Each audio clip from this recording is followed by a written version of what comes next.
Solid state physics में हमारा आज का जो टॉपिक रहेगा that will be specific heat of solids. जो यूनिट है, इस यूनिट में आज हम पढ़ेंगे Einstein theory of heat capacity. तो सबसे पहले अगर हम बात करते हैं कि स्पेसिफिक हीट क्या होती है, इस चैप्टर के इंट्रोडक्शन की अगर हम बात करते हैं तो इंट्रोडक्शन में देखिए ये एक स्प्रिंग सिस्टम है हमारे पास, ठीक है। तो बेसिकली होता क्या है कि सॉलिड्स में क्या होता है, हमारे पास लेटिस होते हैं, ठीक है। सॉलिड में हम किसकी बात करते हैं, लेटिस की बात करते हैं। सॉलिड में हमारे पास लेटिस होता है और लेटिस बेसिकली क्या होता है, अरेंजमेंट ऑफ एटम्स। कि एटम्स को जब हम एक अरे में अरेंज करते हैं, अरे अरेंजमेंट ऑफ एटम्स, तब हमारे पास क्या बनता है, लेटिस बनता है। क्लियर। तो उसमें क्या होता है कि जो वाइब्रेशंस होती हैं इन लेटिस साइड्स पे इक्विलिब्रियम में, ये जो स्प्रिंग्स के फॉर्म में होता है। लेटिस बेसिकली क्या होता है, arrangement of atoms connected with each other by the elastic springs. तो ये स्प्रिंग्स के फॉर्म में कनेक्टेड होते हैं जो लेटिस होते हैं आपके पास। और इन लेटिस में क्या होती है, जब वाइब्रेशंस होती हैं तो ये जो वाइब्रेशंस होती हैं, all the atoms are coupled and motion of any single atom is shared by all the other adjacent atoms. So जो क्रिस्टल है वो वाइब्रेट करता है एज अ होल, कि पूरा का पूरा जो क्रिस्टल है वो वाइब्रेट करेगा rather than a single atom की वजह से। अब ये जो क्रिस्टल है ये दो तरीके से जो है ऑसिलेट करेगा। एक तो ये अपने आप वाइब्रेशन करेगा रूम टेम्परेचर पे भी, क्योंकि एटम्स क्या होते हैं, कोई ना कोई इनके पास वेलोसिटी होती है जिस वेलोसिटी से मूव करते हैं। दूसरा, जब हम कोई बाहर से एक्सटर्नल फोर्स लगाते हैं तब। लेकिन जब ये अपने आप रोटेट करता है, अपने आप जब ये वाइब्रेट करता है, ऑसिलेट करता है, तो उस टाइम पे प्रोड्यूस्ड होती है इसमें स्पेसिफिक हीट। क्लियर। उस टाइम पे प्रोड्यूस्ड होती है स्पेसिफिक हीट। तो स्पेसिफिक हीट होती क्या है, the specific heat of a substance is defined as the heat energy absorbed by 1 unit mass of the substance to raise its temperature by 1 degree। अब होगा क्या, जब ये वाइब्रेशंस करेंगे तो वाइब्रेशंस करने की वजह से इनकी वेलोसिटी इंक्रीज होगी। अब वेलोसिटी इंक्रीज होने की वजह से क्या होगा, इनका टेम्परेचर इंक्रीज होगा। क्लियर। तो जो टेम्परेचर इंक्रीज होगा उस टाइम पे जो हीट एनर्जी एब्जॉर्ब होगी, that heat energy is known as specific heat. तो अगर हम CV की बात करें, कांस्टेंट वॉल्यूम पे अगर हम इसको बात करते हैं तो इसको हम लिखते हैं del Q by del T at constant volume. इसको हम लिख सकते हैं del E by del T. E से एनर्जी से हमने इसको डिनोट किया, क्यू मतलब हीट। क्यू का मतलब अगर हमने ले लिया तो इसको हीट से, और अगर हम इसको एनर्जी के टर्म में लिखे तो ये ई आ जाएगा। क्लियर। ठीक है। अब हमने जो करना है, अगर हम बात करते हैं कि सॉलिड में अगर हम बात करते हैं तो सॉलिड में जो हीट होती है, स्पेसिफिक हीट होती है, वो दो रीजन से होती है। एक तो होती है लेटिस वाइब्रेशन से, जो मैंने भी आपको बताया है। दूसरा इलेक्ट्रॉनिक वाइब्रेशन से। लेकिन सॉलिड के केस में जो इलेक्ट्रॉनिक वाइब्रेशन होती है वो बहुत ज़्यादा लो होती हैं। तो इसीलिए हम स्पेसिफिक हीट जो अगर हम बात करेंगे तो सिर्फ और सिर्फ जो लेटिस की वजह से हुई है हम उसकी बात करेंगे। अब हम पढ़ते हैं कि आइंस्टाइन थ्योरी क्या कहती है। सबसे पहले हम इसके अजम्पशंस पढ़ते हैं, एग्जामिनेशन पॉइंट ऑफ व्यू से भी बहुत इंपॉर्टेंट है। अजम्पशंस के साथ वो क्वेश्चन जो पूछता है 9 नंबर में, 10 नंबर में आपके पास एक कंप्लीट क्वेश्चन बनता है। तो फर्स्ट अजम्पशन इसकी क्या कहती है कि all the atoms in a crystal are independent oscillators. मैंने जैसे आपको पहले भी बताया था कि जो अगर हम लेटिस वाइब्रेशंस की बात करते हैं तो इस तरीके से वो स्प्रिंग्स के साथ अटैच है हमारे पास। क्लियर। ये स्प्रिंग का एक सिस्टम है।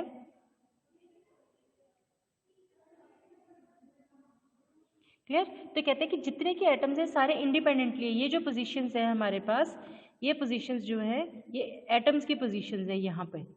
क्लियर। हर स्प्रिंग के साथ ये एटम्स अटैच है। तो कहते हैं कि all the atoms in the crystals are independent oscillators. दूसरा कहते हैं कि each atom has 3 degrees of freedom. Degrees of freedom का मतलब क्या है कि एक जो एटम है वो 3 एटम्स के साथ कोऑर्डिनेट्स, मतलब एक्स एक्सिस, वाई एक्सिस और जेड एक्सिस, तीनों एक्सिस के साथ जुड़ा हुआ है। तो इसका मतलब कि n ऑसिलेटर्स के साथ 3n डिग्रीज ऑफ फ्रीडम होंगे।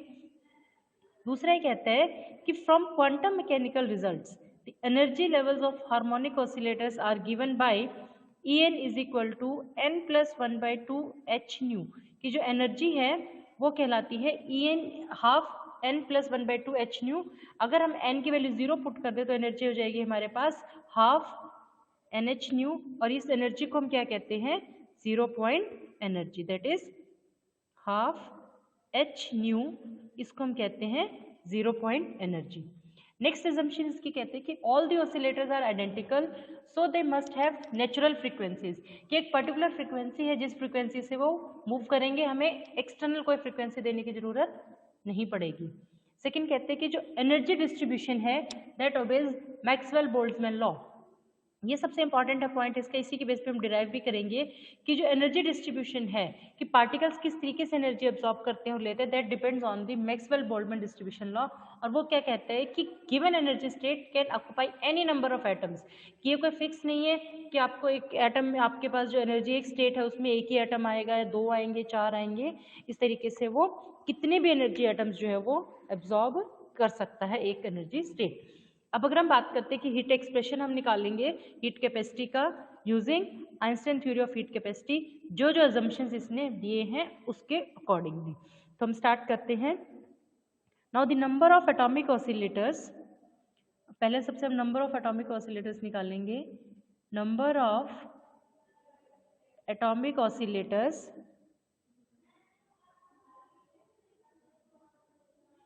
Dn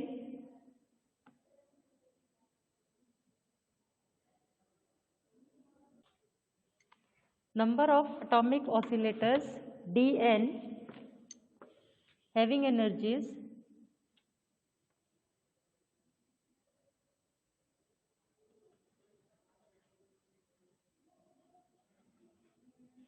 between E and DE,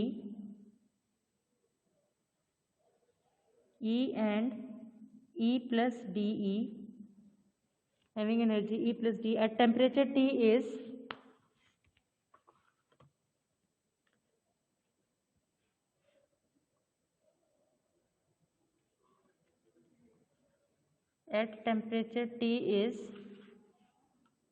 proportional to E की exponential minus E divided by KT.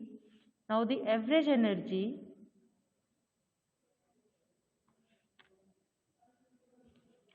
of such oscillator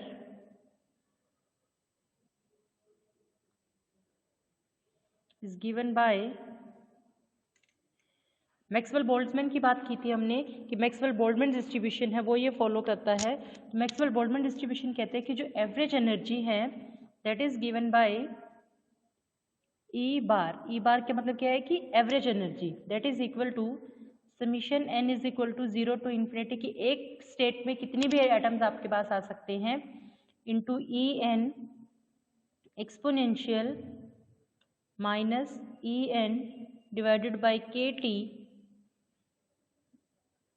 into summation n is equal to 0 to infinity exponential minus e n divided by kt। अब आप बेटा ये सोच सकते हो कि अगर हम ये कहें कि भाई यहाँ भी ये सेम चीज़ है तो ये कैंसिल हो जाएगा, ऐसा नहीं है क्योंकि एक्सपोनेंशियल है हमारे पास, ये जो टर्म है दैट इज डिस्ट्रीब्यूशन की फॉर्म में होती है। तो अब जो एनर्जी थी हमारे पास, हमने पीछे जो अजम्पशन पढ़ी थी उसमें पढ़ी थी कि एनर्जी क्या थी आपके पास, n plus 1 by 2 h nu, where h is the Planck's constant, k is here Boltzmann constant। तो अब ये जो E n की वैल्यू है ये हम यहाँ पे और ये तीनों जगह हम यहाँ पे क्या करेंगे, E n की वैल्यूज पुट करेंगे। तो जो इक्वेशन है हमारे पास that will become E bar that is average energy that is summation n is equal to 0 to infinity n plus 1 by 2 h nu exponential minus n plus 1 by 2 h nu divided by kt divided by summation n is equal to 0 to infinity exponential minus n plus 1 by 2 h nu divided by के T. तो ये equation आ जाएगी।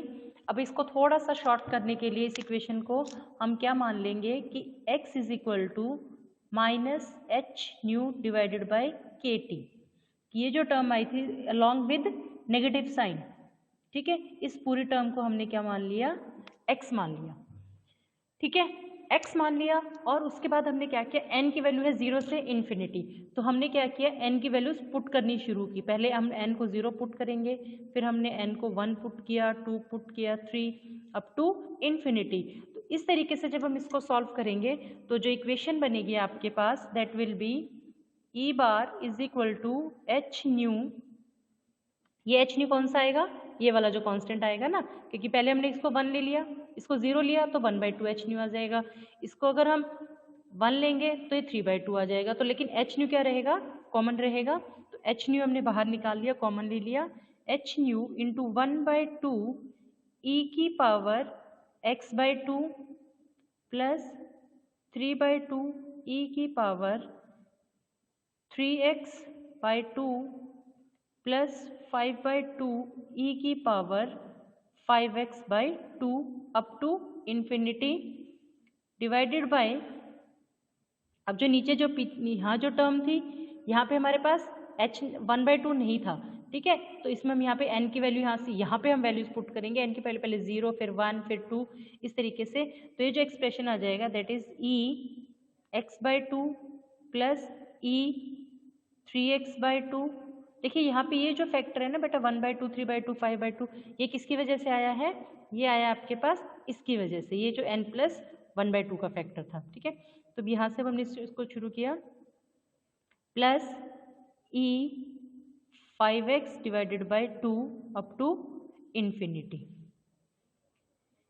Now e bar is equal to H nu, अगर हम इसको देखें तो log x की वैल्यू क्या होती है, log x को जब आप डिफ्रेंशिएट करते हो तो उसका क्या होता है, x divided by log x, ठीक है। तो हमने इसको क्या ले लिया, d by D E of log of e, that is e की पावर x/2 प्लस e की पावर 3x/2 प्लस e की power 5x/2 up to infinity. Clear, कि अगर हम डिफ्रेंशिएट करेंगे इसका तो ये क्या हो जाएगा, दिस टर्म डिवाइड दिस, इसका जो पावर है वो सामने आ जाती है। देखिए ये होता है ना log x स्क्वायर की, अगर हम बात करते हैं x 1/2 की बात करते हैं तो क्या होता है 1/2 x की पावर 1/2 डिवाइडेड बाय x 1/2, ठीक है। तो इस तरीके से जो log की जो वैल्यू है ये वाला हमने डिफ्रेंशिएट किया इसको d बाई डी एक्स, इसको जब हमने सॉल्व किया तो ये इक्वेशन आ गई हमारे पास। तो अब हम इसको सॉल्व करेंगे आगे।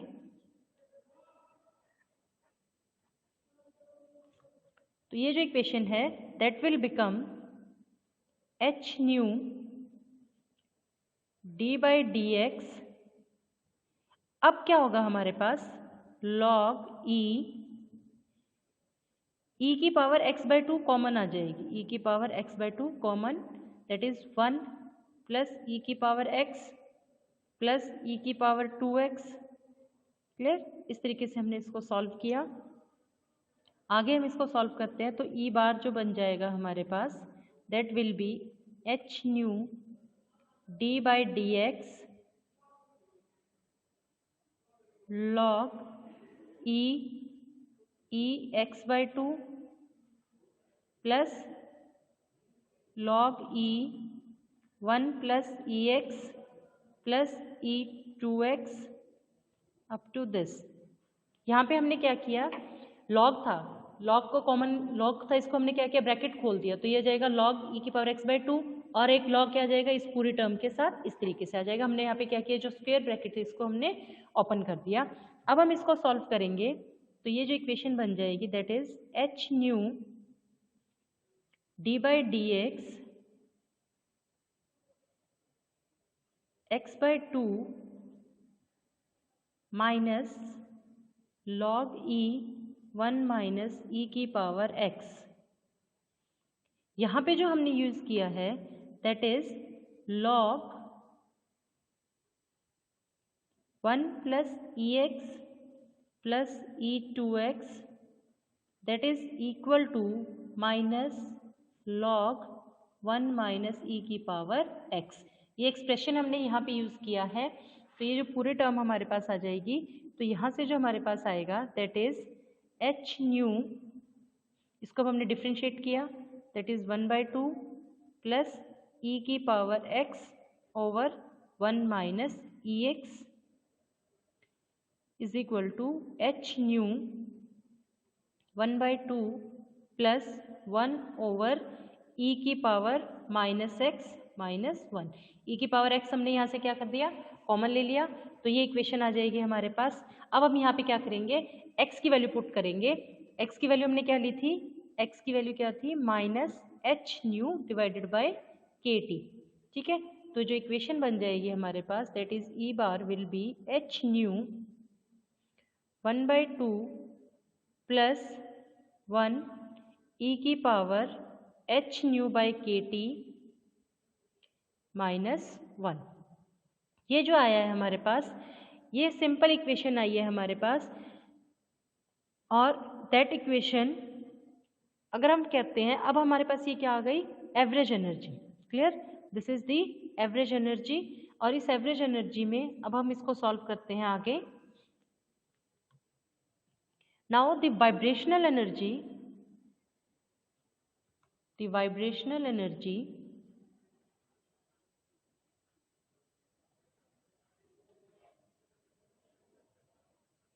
of a crystal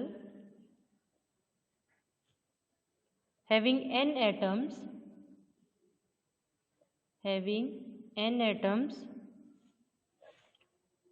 is equivalent to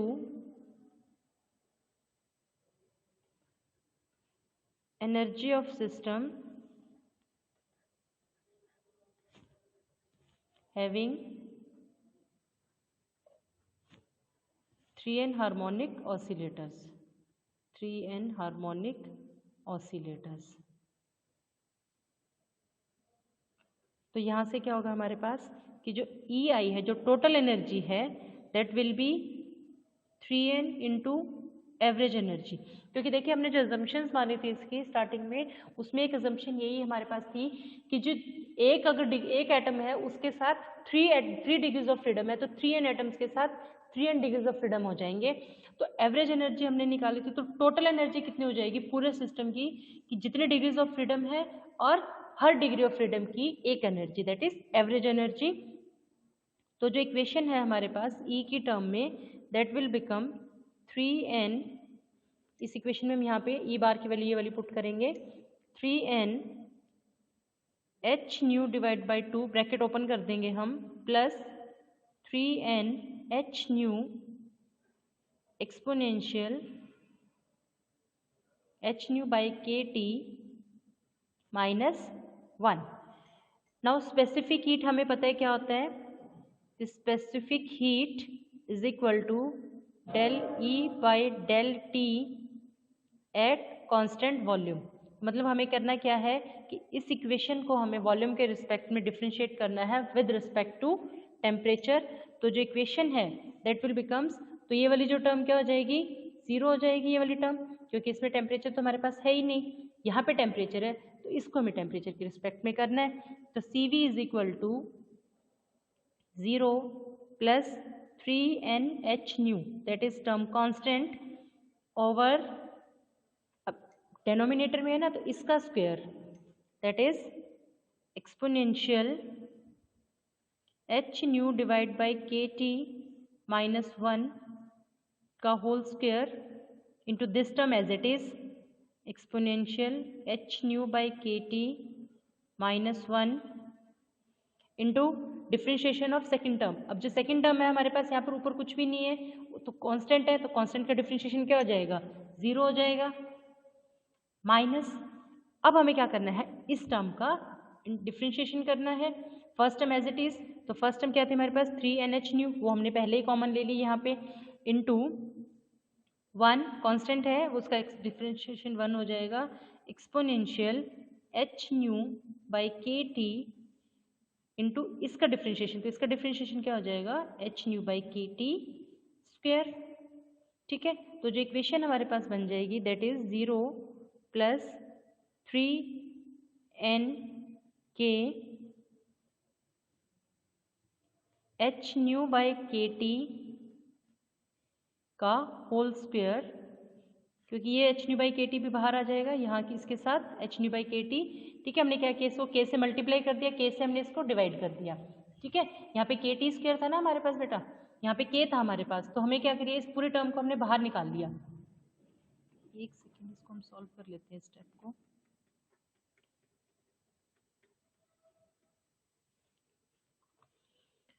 that is 0 plus 3n h new, ये जो टर्म थी इसको हमने बाहर निकाल लिया, h न्यू बाई के टी स्क्वेयर इंटू, ये टर्म 0 हो जाएगी, ये minus minus plus plus exponential h nu by के T divided by exponential h nu by के टी माइनस 1 होल स्क्वायर। अब यहाँ पे h न्यू है, यहाँ पे के टी है, k है। अब अगर हम क्या करेंगे, इस टर्म को हमने k से मल्टीप्लाई किया और k से डिवाइड कर दिया, h न्यू बाई के टी स्क्वेयर, और ये टर्म एज इट इज़ आ जाएगी आपके पास एक्सपोनेंशियल h न्यू बाई के T over exponential h nu by के टी माइनस 1 होल स्क्वायर। तो यहाँ से एक जो इक्वेशन है ये क्या बन जाएगा, ये अगर k इसके साथ आ जाएगा तो k स्क्वायर टी स्क्वायर बन जाएगा। तो जो इक्वेशन बन जाएगी C V is equal to 0 plus 3n k h nu by के T whole square exponential h nu by के T over exponential h nu by के T minus 1 whole square. Now let h nu by k, h nu by k is equal to theta e, h nu by k is equal to theta e. E means Einstein, that is E, theta e is known as Einstein temperature. If this theta e is, that is Einstein's temperature.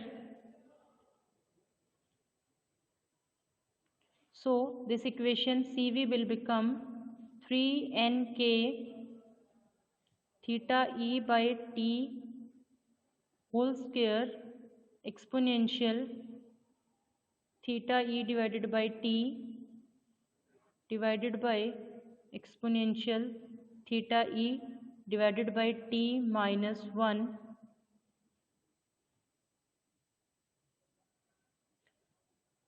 whole square. Now this is the specific heat of a solid in terms of Einstein coefficient, that is theta. Clear? This is Einstein specific heat equation. Exam में अगर आपके पास आते हैं तो this is the main equation. Now we have a two different conditions. First is okay, I will write again this equation, that is CV is equal to 3nk theta e divided by t का whole square. Exam में अगर आपके पास आता है कि आपको Einstein equation बतानी है तो आपको सिर्फ यहीं तक ही ये इक्वेशन डिराइव करके आनी है जो मैं अभी इक्वेशन लिख रही हूँ. इसके अलावा अगर वो आपसे कोई पर्टिकुलर केस में पूछता है then you have to mention that particular case. Otherwise examination point of view से ही आपके पास यहाँ तक इक्वेशन सफिशिएंट है. अब अगर हम बात करते हैं फर्स्ट कंडीशन की, that at very high temperature, so what will happen at high temperature, that is kT will be greater than h nu, or you can say when T is greater than theta e, then the exponential theta e divided by t minus 1, that can be written as 1 plus theta e divided by t plus 1 by 2 theta E divided by T का whole square. हमें क्या करना है, expansion को खोल देना है, exponential को खोलना है हमने -1. क्लियर? हमने क्या किया, एक्सपोनेंशियल थीटा ई को हमने खोल दिया। एक्सपोनेंशियल कैसे खुलता है, 1 + θ/t + 1/2, जो पावर हाफ होती है उतनी ही पावर आपके पास ऊपर होता है। तो इसको हमने क्या किया, एक्सपेंशन को खोल दिया। अब हमने क्या किया, हमारे पास टी जो था ग्रेटर देन थीटा ई था, तो जो हायर पावर थी थीटा E/t की जो हायर पावर्स हैं, हायर पावर्स, उसको हमने क्या कर दिया, निगलेक्ट कर दिया। जब हम इसको निगलेक्ट करेंगे तो ये 1 और ये 1 कैंसिल हो जाएगा। तो जो CV की वैल्यू है that will become 3nk theta E/t का whole square into 1 + theta E/t over theta E/t का होल स्क्वायर। तो ये जो इक्वेशन है that will become CV = 3nk + 3nk theta E/t। अब t is very large, t is very large, that means तो theta E/t that tends to 0, तो CV = 3nk that is 3r। तो CV = 3r that is independent of temperature, and this statement is classical result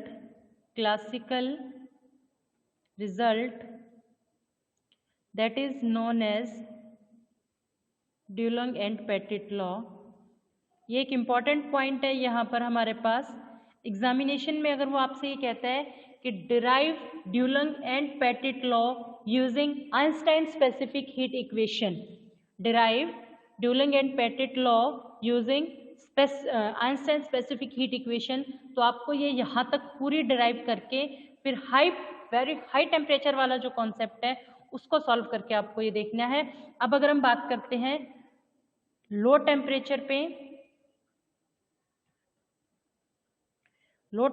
अगर हम बात करते हैं तो जो थीटा ई जो है एक्सपोनेंशियल जो है theta E/t that will become -1, that is equivalent to exponential theta E/t। तो जो इक्वेशन थी CV that will become 3nk theta E/t whole square into exponential theta E/t over exponential 2 theta E/t। So CV will become 3r, nk की value हमने क्या लिख दी, r gas constant, into theta E/t whole square into exponential minus theta E/t। Clear. And when t tends to 0, अगर हम बात करते हैं t tends to 0 then CV tends to 0, that means कि at low temperature there is no specific heat, कि low temperature पे क्या होगा, आपके पास जो मटेरियल का टेम्परेचर है वो चेंज नहीं होगा। CV की वैल्यू क्या आ जाएगी, आपके पास 0 आ जाएगी। दैट मीन्स कि at low temperature specific heat is simply proportional to T³ at low temperature ये टर्म आपके पास बन जाएगी, तो CV is proportional to T³। Clear, low temperature पे आ जाएगा।